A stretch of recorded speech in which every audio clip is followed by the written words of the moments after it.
I quickly wanted to show you how to make a graph from the data that you had. Mine is definitely going to look a little bit different than yours. Mine is an older version of Excel. If you have any questions, please send me an email.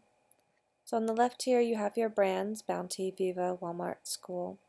At the top you have your average, trial 1 through trial 5, your standard deviation, your SEM, and your SEM times 2.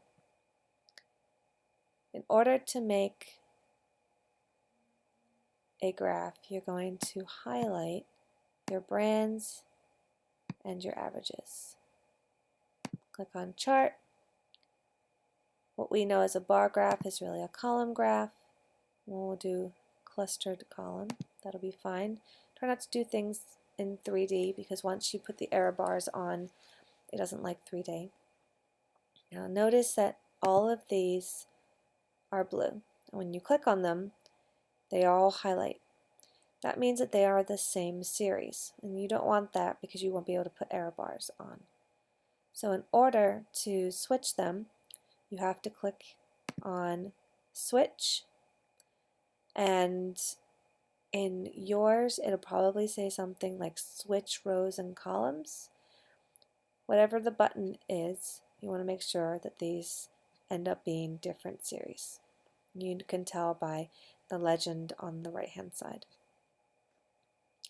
You're then going to go to chart layout. You can add a title, your axes, make sure that you know what each of them should say. You already have your legend here. And now we're going to add your error bars. So you're going to click on one bar. This here is our bounty. And we're going to click on error bars. In yours, it'll probably say add chart element. And it'll be on the left hand side over here. But for this one, it's over here. And you're going to go to error bar options or more options. And you're going to find where it says custom. You're going to specify the value, and you're going to click on your 2 times SEM for that row. Delete over here, and it's plus or minus, so you're going to do that again. Press OK, press OK. There you have it. And you're going to do that each time for every single one. So we'll do it again, plus or minus. Make sure that you delete this one here. Press OK,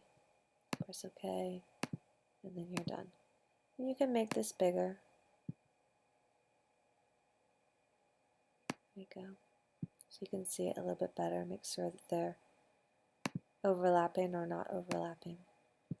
And that is how you add error bars onto your table.